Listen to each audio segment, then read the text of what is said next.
Kansas City police called it the most bizarre murder case they'd ever seen, because the killer clearly left a message. And the forensic scientists found another message at the scene, microscopic in size, but unmistakable in clarity.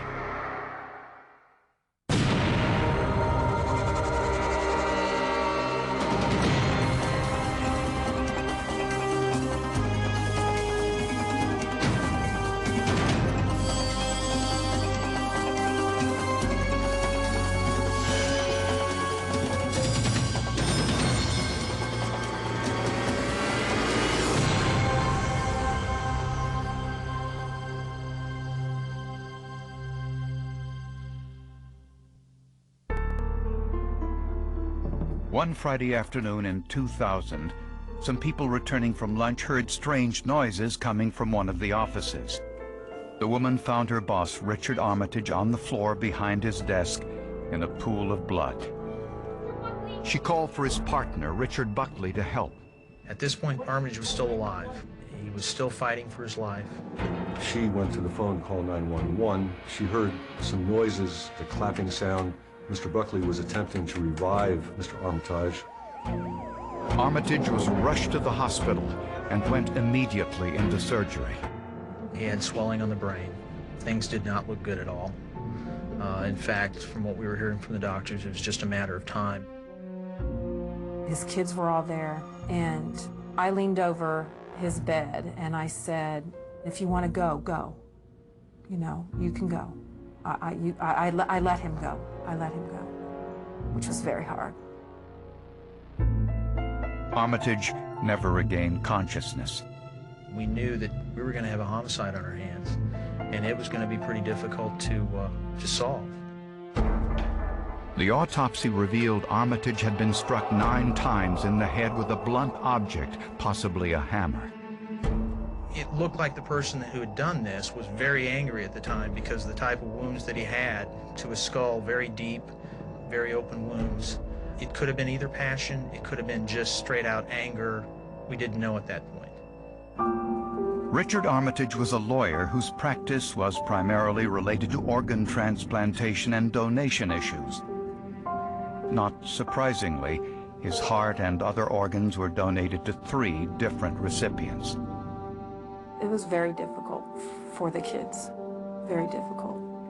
I think they're proud of their dad and the fact that even in his death, he still helped somebody else. So they're proud of him. He's still around. Everyone in Kansas City was shocked at the sheer brutality of the crime. It was a broad daylight attack in a busy downtown office building. And the victim was a man who seemed well-liked, well-respected, working in a very esoteric area of law, organ transplant. And the mystery was, who could have done this? Who could have slipped into this building and done this? No one working in the building saw anyone leave the office with bloody clothing. But forensic experts say the killer might not have had any blood on him. There was no guarantee that there would be blood on the assailant of any kind.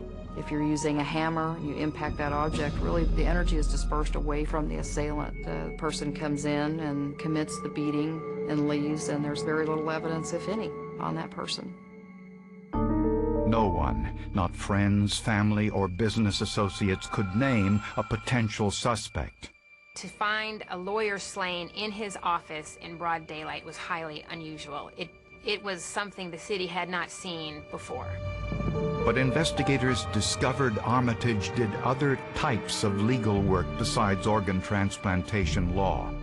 Was it possible that something in his past may have resurfaced?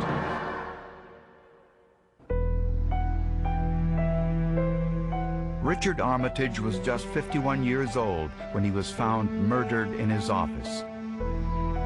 Friends and colleagues couldn't understand who would have wanted to harm him.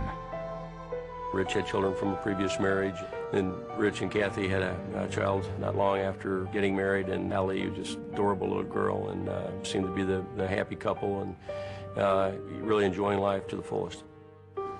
Both his ex-wife and his current wife were ruled out as suspects since they each had an alibi for the time of the murder. We looked at also some of his friends, particularly one of his best friends. There wasn't a bad word between them. There wasn't any problems between them. Investigators knew that whoever killed Richard Armitage was within arm's length when he struck the fatal blows. We believe that the first blow knocked him out of his chair and that he did not have a chance to move. Again, the crime scene tells us that all of the blows were probably delivered while Armitage was laying on the floor on his side, and there were no defensive wounds. There was no sign really of a struggle. Because his shoes were sitting neatly beside his desk, it was clear Richard wasn't expecting anyone. We had learned that whenever Richard Armitage would go into his office, sit at his desk, he'd take his shoes off. So he was very comfortable. When he was attacked, he had his shoes off. He didn't have his shoes on. He'd never moved from that desk. He'd never gone anywhere. Blood spatter patterns clearly indicated Armitage's back was turned when the attack began. He seemed like he was very comfortable at his desk, just kicked back, working on things. I think they said he was ordering perfume for his wife for Mother's Day, and then came in and was completely surprised by the attack, apparently. Detectives checked his appointment calendar. No meetings were scheduled for that day. Phone records showed that Armitage completed his last call at 2:01 p.m. His secretary and law partner found his body at 2:30. When police arrived, the blood had started to clot, which meant the murder occurred closer to 2 o'clock. He lay there for a period of time.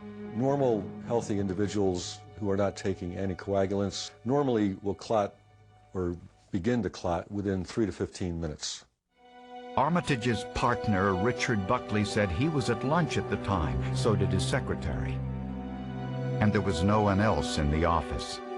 The only three people in the law firm were Richard Buchli, Richard Armitage, and the secretary. They were the only office on this floor. This was a very big floor. The rest of the floor was vacant. They really didn't know if it had been someone who had just come in off the street, if it was a matter of a former disgruntled client, if it was someone from his personal life. In addition to his organ donation clients, Armitage did collection work. Collection work has kind of a seedy reputation sometimes, but he was doing collection work for like dentists and doctors, and I think some apartment complexes. When debts weren't paid, Armitage would send the necessary legal documents to the people who owed his clients money. Those tactics sometimes made people angry. We came up with one name, one person who was particularly, I guess, pretty volatile on the phone, pretty angry on the phone with him, had even threatened him a couple of times.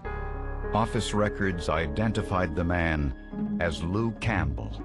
We got to looking into him. We did find out where he was. We then performed a search warrant at his house, and we found a bloody shirt, and then we found some bloody pants, and we thought, well, this might be our person. The clothing was sent for DNA testing, but the blood belonged to Campbell and not Richard Armitage. That didn't necessarily exclude him as a suspect.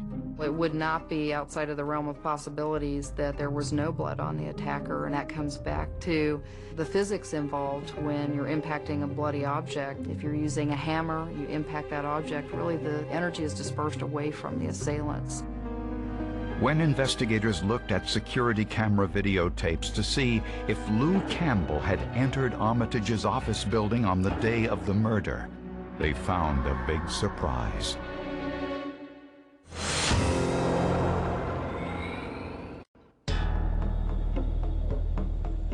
Kansas City police screened the videotapes from security cameras in the lobby of Richard Armitage's office building. They expected to see Lou Campbell, who had threatened Armitage over a legal dispute. But instead, they saw Armitage's law partner, Richard Buchli, walking through the lobby at a different time than he first claimed. He had told us earlier that he'd left for lunch at approximately 1:50 in the afternoon. He was leaving at about On the tape, I believe it was 2:06. And you can make out the fact that he had a briefcase over his shoulder.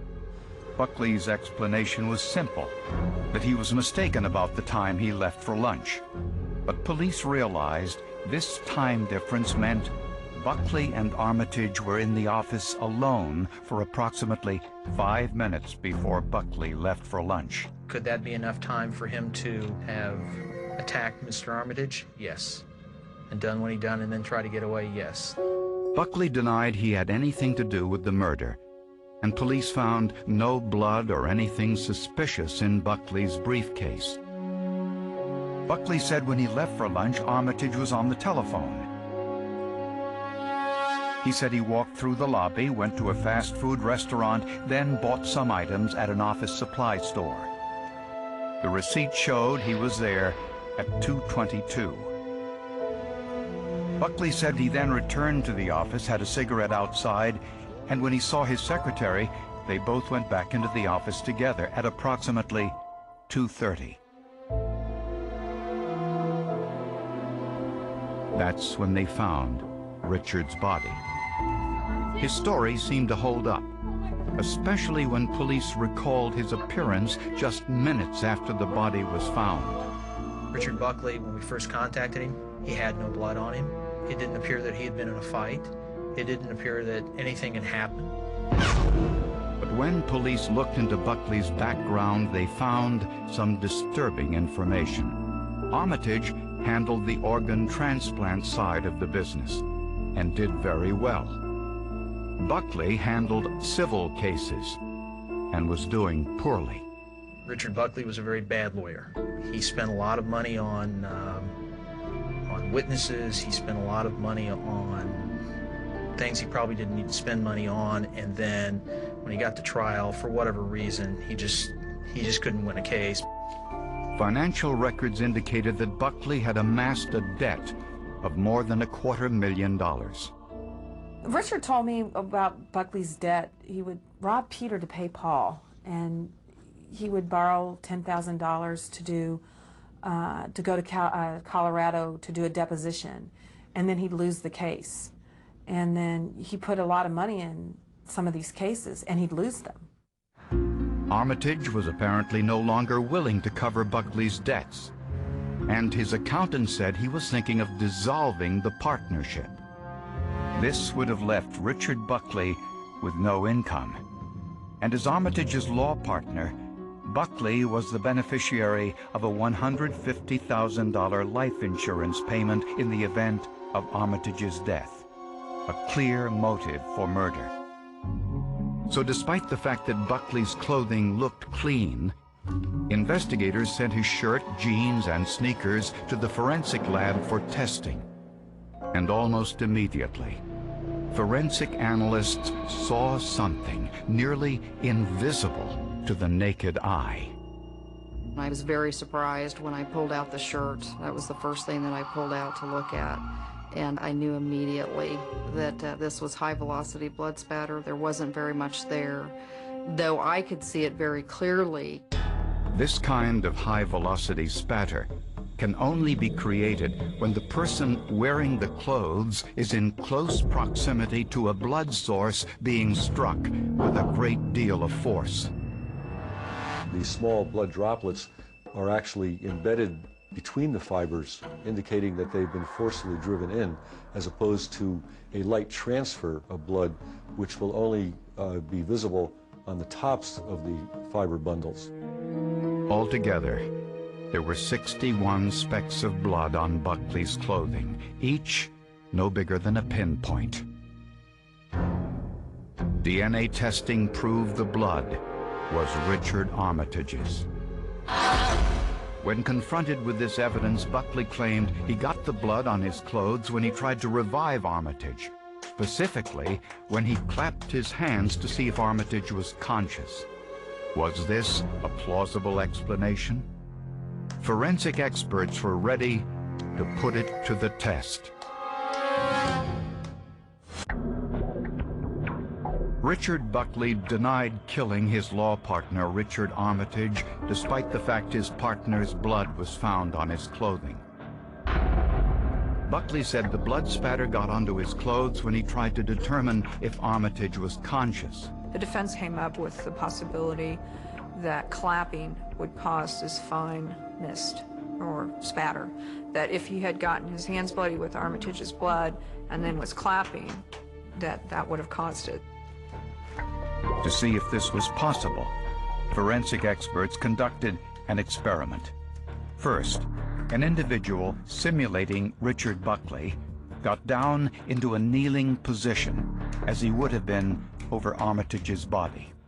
Instead of blood, they used strings to show where the blood on Buchli's hands would have gone had he clapped them.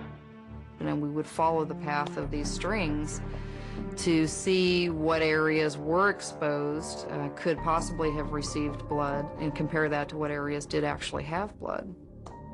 Almost immediately, the experiment showed that any blood on Buchli's hands would not create blood spatter on his clothing in the places where it was later found. As you can see, in a kneeling position, with his legs behind him, it would have been impossible for the blood on his hands to have gotten onto his shoes. Even in a squatting position, it wouldn't have been possible. There were small spatters of blood that were within the side crevices, recessed areas of the athletic shoes, that someone clapping, unless they've got their hands right down on the floor, it just didn't make any sense. And in the opinion of all the forensic experts, had Buchli clapped his hands, it would not have created blood spatter on the back of his shirt. It's not going to happen any other time. It's not going to happen when he pulls him out from the desk. It's not going to happen when he's trying to give him CPR. It's not going to happen when he's clapping his hands. It's not going to happen. It's going to happen when he's there. Only an object dripping in blood and swung over your shoulder would produce spatter like this on the back of his shirt in a downward direction. Now we know why what he's telling us is not adding up. So now we know that he's giving us a story. He's giving us a very good story. He's thought about this. But now we know that there are holes in his story. We know why there's holes in his story. That was our big breakthrough then. Based on the forensic evidence, prosecutors believe Buchli planned to kill Richard Armitage when he learned Armitage planned to dissolve their partnership. We have lunch. You want me to pick everything? No, I'll be leaving in a minute. Okay. They believe Buchli brought the weapon to work, hidden in his briefcase. After the secretary left for lunch, and Armitage finished his telephone call at 2:01, Buchli entered Armitage's office and beat him to death. The repeated blows caused the blood spatter on his shirt and shoes, but perhaps most important, on the back of his shirt, virtually invisible to the naked eye. He put the weapon in his briefcase, perhaps in some type of bag to contain the blood, and left the office to get rid of it. The surveillance camera shows he left at 2:06. Police believe he disposed of the murder weapon and established an alibi by purchasing some things at the office supply store at 2:22. Then returned to the office building in time to go back inside with his secretary around 2:30.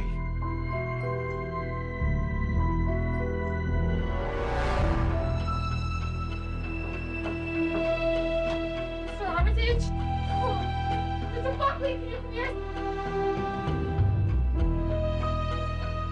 Quick, call 911. Richard. Before Buchli started CPR, he clapped his hands loud enough for his secretary to hear, claiming he just wanted to get a reaction, but more likely, to make sure he had a plausible explanation for any blood spatter on his clothing. Once you had a full understanding of forensic evidence, of blood spatter, where this was going, how it was pointing, size, cast off, etc., his story did not fit in the path that the forensic evidence had already provided. And the forensic evidence was a fact. It was something you couldn't dispute. Richard Buchli was convicted of first-degree murder and sentenced to life in prison without parole. My saddest thing that I have to say for him is, you did it out of greed and jealousy. And I said, the impact that you have on my kids, my family, it can never be replaced. Never, ever, ever be replaced. The damage that he had done. He has to be the most shallow, hollow individual I have ever known. A bizarre case with an unlikely suspect, but an unassailable conviction. I did not kill Richard Armitage. I think that Richard Buchli's inner volcano exploded, and Richard Armitage happened to be the one that got the brunt of it. No matter how hard you try, you can't beat physical evidence. Because most of the time you don't realize physical evidence is there. He didn't even realize that he had blood on his clothing. That was his demise.